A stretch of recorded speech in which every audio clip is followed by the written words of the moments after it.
Bom dia, boa tarde, boa noite, queridos, graça e paz. Hoje, dia 28 de junho de 2022, terça-feira, estamos aqui para mais uma palavra para nos edificar, fortalecer a nossa fé, esclarecer o nosso entendimento, alimentar o nosso espírito. Quero agradecer a você que já se inscreveu no canal. Se você não está inscrito, se inscreva, junte-se a nós. Não se esqueça de, ao final, dar o seu like, fazer o seu comentário e compartilhar com seus queridos. Também, se você tem alegria e liberdade no seu coração e deseja contribuir para a divulgação da Palavra de Deus por intermédio da Vida Plena Ministério Internacional, você pode enviar a sua contribuição. Os dados da conta, a chave do Pix estão aqui na descrição do vídeo, tá bom? Dito isso, vamos à palavra de hoje. Eu quero dizer para você que nós vamos começar uma nova série essa semana e ela vai se chamar O Homem, a trajetória do Éden ao paraíso. Ainda não sei quantos capítulos a gente vai conseguir dissecar esse assunto, mas talvez 6, 7 capítulos, e aí a gente vai tratar todo esse assunto de forma que você tenha em vídeos curtos, cada dia uma fase, uma parte, e ao final o conjunto você vai entender a mensagem, tá bom? Então, não se esqueça de acompanhar. Você assiste de hoje, depois o próximo, vá seguindo a sequência. Se você pegar do 3 do 4, volte para o 1, para o 2 e pega a sequência para você pegar todo o assunto, tá bom? E eu vou começar com um versículo de João capítulo 3 que eu quero ler para vocês, porque esse texto de João capítulo 3, ele é um texto que muitas vezes é interpretado de forma errada. E a Bíblia, que dela tem a resposta de tudo. A Bíblia não se contradiz, porque ela é inspirada pelo Espírito Santo e não existe contradição na Bíblia. Em João capítulo 3, narra aquele encontro que Jesus teve com Nicodemos, onde Nicodemos foi procurar o seu Jesus, né, às escondidas, né, dos líderes lá da sinagoga, né? E aí, no versículo 3, né, vou ler a partir do versículo 1. Havia entre os fariseus um homem chamado Nicodemos, um dos principais dos judeus. Este de noite foi ter com Jesus e lhe disse: Rabi, sabemos que és mestre vindo da parte de Deus, porque ninguém pode fazer estes sinais que tu fazes se Deus não estiver com ele. A isto respondeu Jesus: em verdade te digo, que se alguém não nascer de novo, não pode ver o reino de Deus. Perguntou-lhe Nicodemos: como pode um homem nascer sendo velho? Pode porventura voltar ao ventre materno e nascer segunda vez? Respondeu Jesus: em verdade te digo, quem não nascer da água e do Espírito não pode entrar no reino de Deus. O que é nascido da carne é carne, e o que é nascido do Espírito é Espírito. Não te admires de eu te dizer: importa-vos nascer de novo. O vento sopra onde quer, ouves a sua voz, mas não sabe de onde vem nem para onde vai. Assim é todo o que é nascido do Espírito. Então lhe perguntou Nicodemos: como pode suceder isso? Acudiu Jesus: tu és mestre em Israel e não compreende essas coisas? Em verdade te digo que nós dizemos o que sabemos e testificamos o que temos visto. Contudo, não aceitas o nosso testemunho. Se tratando de coisas terrenas não me credes, como crereis se vos falar das celestiais? Amém? Aí ele continua: ora, ninguém subiu ao céu senão aquele que de lá desceu, a saber, o Filho do homem que está no céu.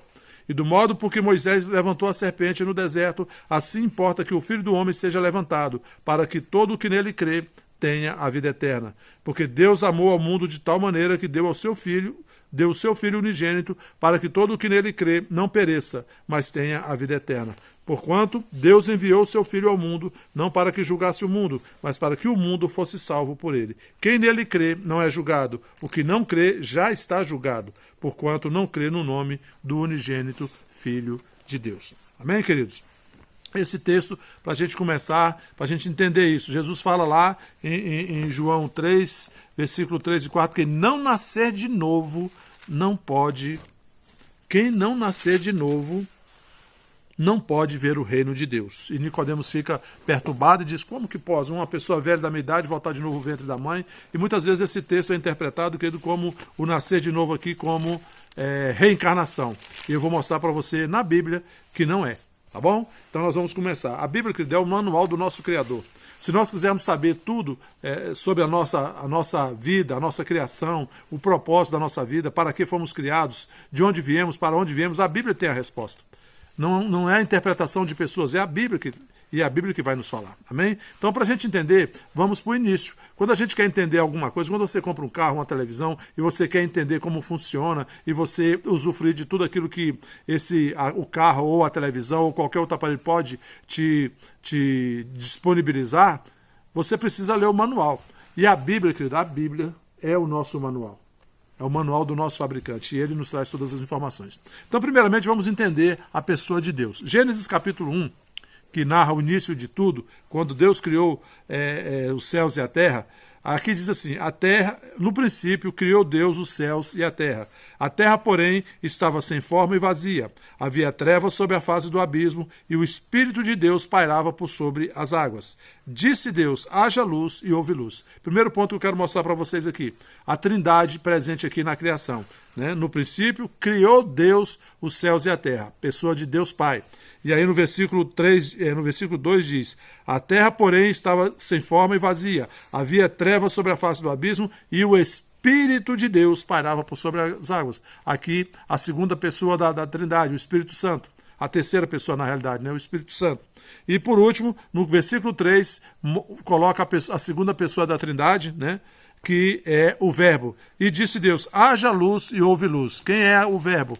Lá em João capítulo 1, do versículo 1 ao 3, João diz assim, no princípio era o verbo, e o verbo estava com Deus, e o verbo era Deus. Ele estava no princípio com Deus, todas as coisas foram feitas por intermédio dele, e sem ele nada do que foi feito se fez. A vida estava nele, e a vida era a luz dos homens. Aqui está falando de Jesus, Jesus é o verbo. Amém, querido? Então nós mostramos aqui a Trindade. Né? Veja que também lá em Atos capítulo 10, no versículo 38, também mostra, né, a Trindade agindo. Diz assim, Atos capítulo 10, 38, né, naquele discurso de Pedro, né, Pedro falando lá para aquelas pessoas, aqueles amigos e parentes de Cornélio, ele diz, em Atos 10, versículo 38, como Deus ungiu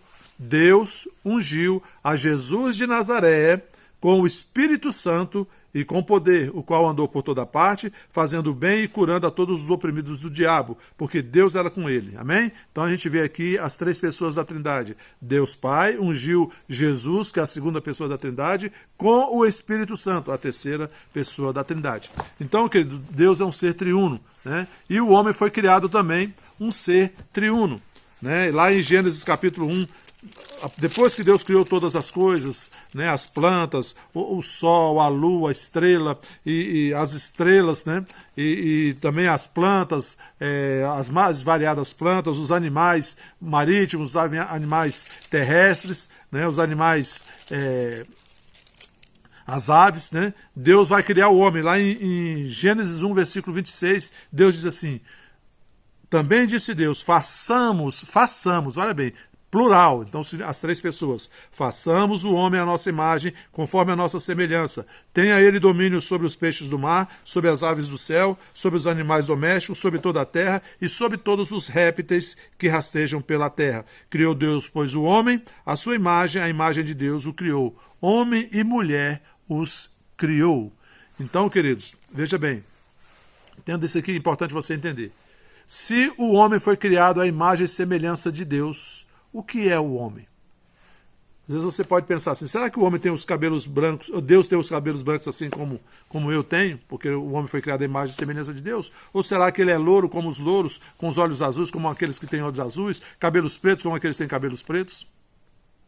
A resposta que a gente vai ver lá em João capítulo 4, no versículo 24, quando Jesus teve aquele encontro com a mulher samaritana, e depois que ele, conversando com ela, ele revela algo da vida dela, e ela fala assim, vejo que és profeta. Eu vou correr aqui com o texto para não me ater muito, mas depois você lê o capítulo 4 de João, e aí no versículo,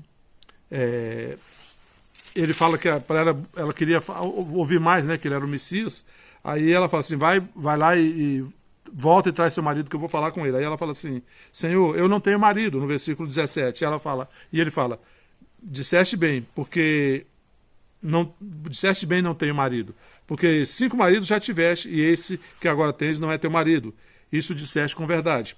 Aí ela disse assim, a mulher samaritana, Senhor, disse a mulher, vejo que tu és profeta. Nossos pais, aí pergunta para ele, nossos pais adoravam neste monte. Vós, entretanto, né, dizeis que em Jerusalém é o lugar onde se deve adorar. Disse-lhe Jesus, mulher, podes crer-me que a hora vem, quando nem neste monte, nem em Jerusalém adorarás o Pai. Vós adorais o que não conheceis. Nós adoramos o que conhecemos, porque a salvação vem dos judeus. Versículo 23, preste atenção. Mas vem a hora, e já chegou, em que os verdadeiros adoradores adorarão o Pai em espírito e em verdade, porque são estes que o Pai procura para seus adoradores. Olha o que Jesus diz no versículo 24, que responde a minha pergunta, se Deus tem assim os cabelos brancos como o meu, ou preto como o seu, louro como o de alguém.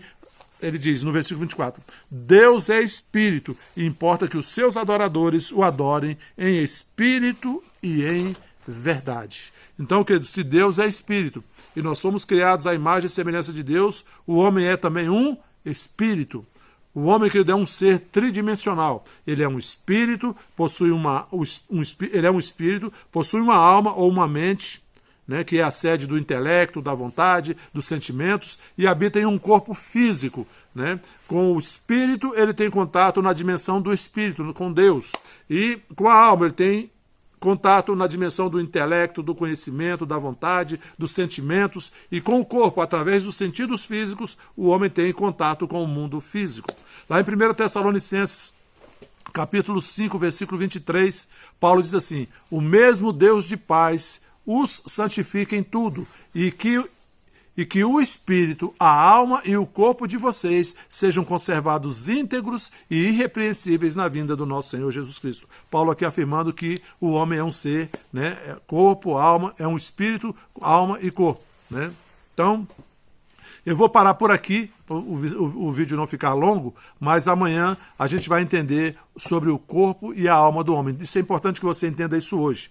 Deus é espírito, o homem foi feito à imagem e semelhança de Deus, então o homem é um espírito. Diga, eu sou um espírito. Amém, querido? Isso é importante você entender. Nós somos um espírito, habitamos num corpo físico e nós temos uma alma. Com o corpo físico nós temos contato com o mundo, com a dimensão física.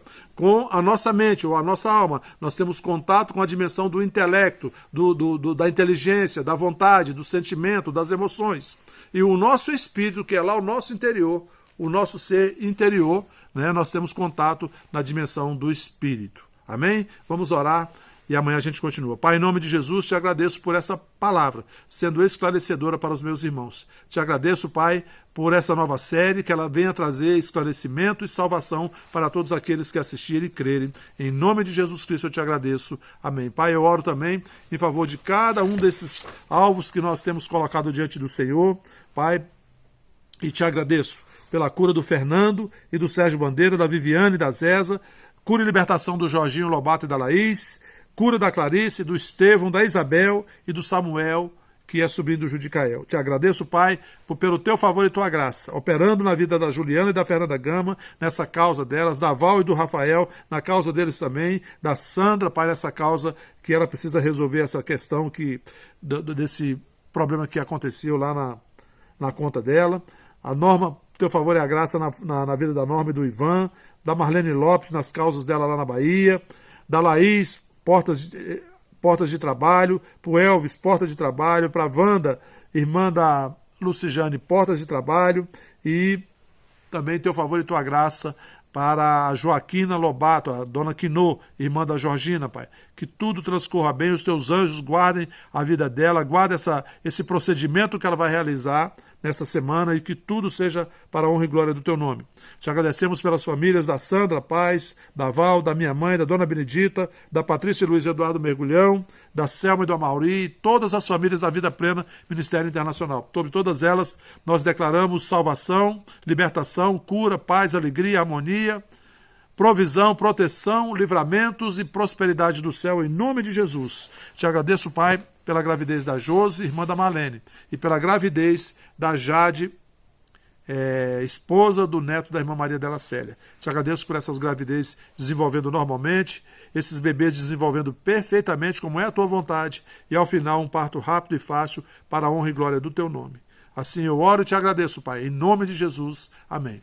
Amém, queridos? Bom dia, boa tarde, boa noite. Amanhã a gente traz a parte 2 e a gente vai seguindo na nossa série. Amém? Fiquem na paz e até a próxima.